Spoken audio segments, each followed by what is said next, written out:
Hello, thank you for joining me here at the Oikos Family Podcast. I'm Sonja Wood, and in the previous podcast I shared about pure joy, talking about how we need to consider pure joy when we face all kinds of trials. And I'd like to just share with you one trial that we faced a couple of weeks back. What happened is we walked through the door and crossed the threshold of the place where we do our productions, production room, production house, studio. Let me call it a studio, the production studio. We arrived there and we went through the door. And as Jamie stepped over the threshold, he said, "Something's wrong." And I said, "No, don't worry. It's probably just the wind," because we had a lot of wind that weekend. And this was like Monday morning. We're arriving now to do some recording, such as this podcast, which has taken a couple of weeks. But anyway, I'll get to that part. And he just said, "No, it's not the wind. It can't be. There's something wrong." And the more he looked around and the more he walked around, the more adamant he became that this isn't right. Something's happened. Anyway, long story short,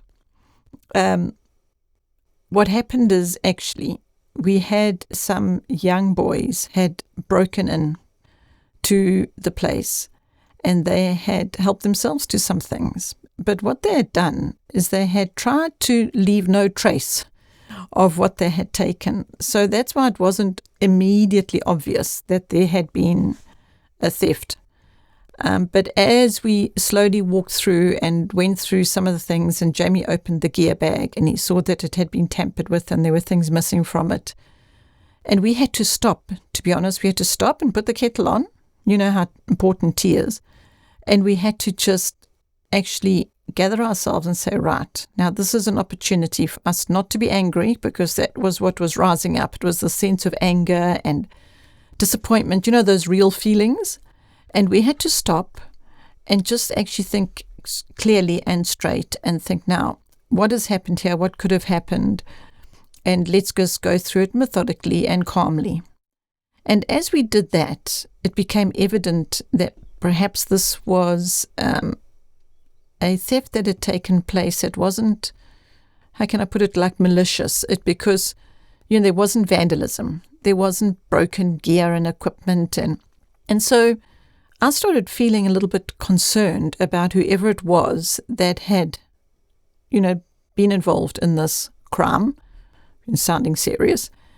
And again, long story short, I'm not going to go into all the details of all of this right here and now, but the summary is that it was young boys between the ages of 13 and 14 who had seen an opportunity to come and help themselves to things that did not belong to them. And what resulted from this was a deep investigation into these boys and what motivated them to do this and what is the problem, and having meetings with their parents and just trying to establish what could have been the motivator for them to have done something so wrong. You don't, you know, breaking an entry, and it's basically a criminal offense, you know. So it was quite serious.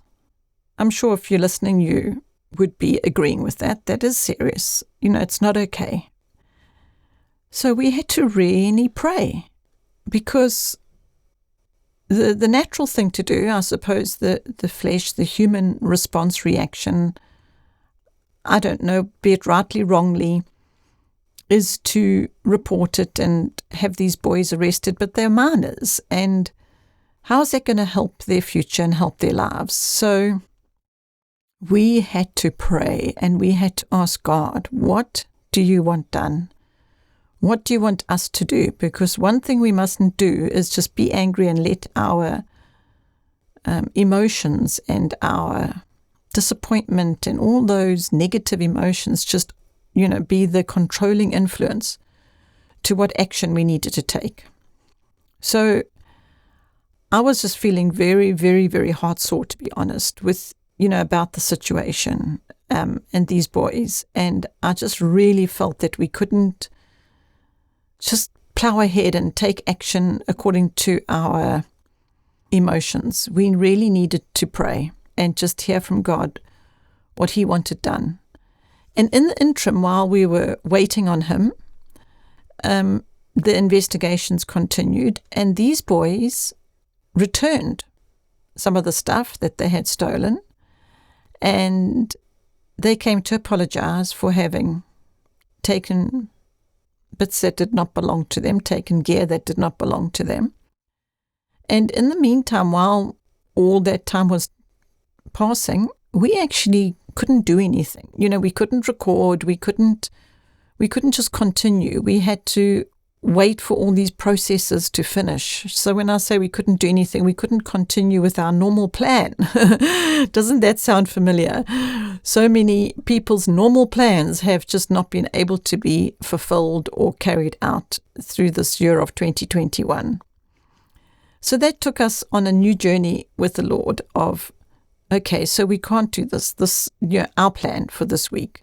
So what are we doing instead? And you know what we ended up doing instead? We ended up having quite a few meetings surrounding this incident of these boys having stolen some things, which put our normal productions and planning and recording just totally tipped it on its head, and we couldn't do it. And so instead our time was taken up with different things, and things that we wouldn't have chosen, things that caused us to really, really pause and say, okay, right, where to now? So now what are we going to do? Are we going to not record anymore? Or do we reinvest and just carry on? Or can we reinvest? And is this something God wants us to do? And so after a couple of weeks of pondering and praying and having these meetings and trying to recover whatever we could from the forest, literally, these boys had hidden some of the stolen goods in the forest. And so unfortunately, even though it was returned, it was damaged because we had lots and lots and lots and lots of rain. So consequently, some of the gear, some of the items haven't been able to be restored. And so instead of us just recording and carrying on, what happened instead is Jamie was going to YouTube and Google and all over the place trying to find out how do I dry out this electronic equipment in a way that I can actually get it to work again. And even though he spent hours on that, we still have a damaged item and it still hasn't been restored to being able to be functional. But lots else has transpired. I'm sure you'll agree if you're listening that when we go through these kinds of experiences, he's coming out the other end with a lot of skills that he would never ever have acquired, even though they're not skills that perhaps he would choose to be, having to have. But he did gain skills, and maybe he can help somebody else if they have a similar difficulty with. You'll be able to say, oh, yeah, that happened to us. Our whichever camera or whatever it might be got water damaged, and I did this and this and this. Unfortunately, he can't actually say that the this and this and this resulted in a functioning item. But if it had, you see, so he still had the experience, whether the result of it is what he wanted or not. So I'm just now chatting about his experience in it. But in the meantime, what I was doing was, as I said, just feeling extremely heartbroken about these boys and the mischief they'd been up to, and praying for them and for their parents and for their families. And at the same time, I was pondering about whether I should put this on the Oikos Facebook page. I was thinking, I wonder if I should let people know that this has happened. And I was praying about that too, because this isn't something normally we would just chat about, speak about. We'd just get through the trial and carry on because God didn't tell us to stop. Anyway, I eventually did decide to put it on the Oikos Facebook page after a lot of prayer because of the fact that we had been somewhat silent and we hadn't been doing our usual productions, being able to just keep the flow going like we would like to. So I thought about the families and I thought, maybe I should just let them know what has been happening, especially considering that the previous podcast was all about considering a pure joy when we suffer all kinds of trials. So I thought, okay, well, let me put that out there because I would love to hear back from the people that we hope to be serving, to hear from them if they would like us to continue giving what we have got to give. And so we did so. And the response from that was people saying, yes, please do continue. We would like you to keep giving.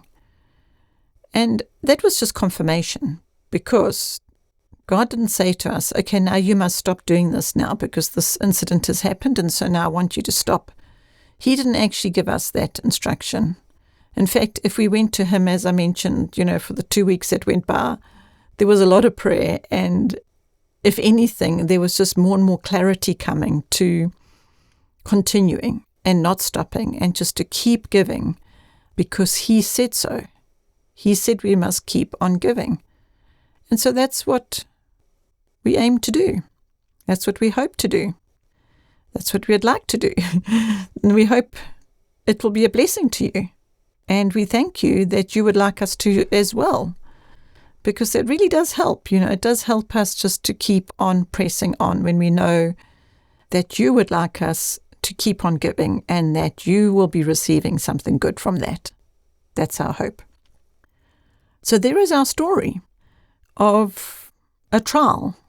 It's a very little one, but it has really got us focused and reminded us that all things must be put in his hands, and we must look to him for how he wants things managed and handled, and where he wants our energy and time spent. And when we are moving in that way, in his way, the peace and the joy and the strength is just wonderful. So if for no other reason that this incident took place is for us to become refocused and remember to include him and not just press on with our own plans, because as you've heard, our own plans were flip-flopping all over the place, and that was just a reminder that we need to keep them in his hands, or leave them in his hands, should I say, and not take them back. So I hope this has been encouraging. As you've previously heard, I always hope it's going to be encouraging to you to listen to these podcasts, and I really do thank you for listening. I thank you for taking the time to lend your ears to me, and I hope that you are blessed. And I look forward to sharing with you again. Bye for now.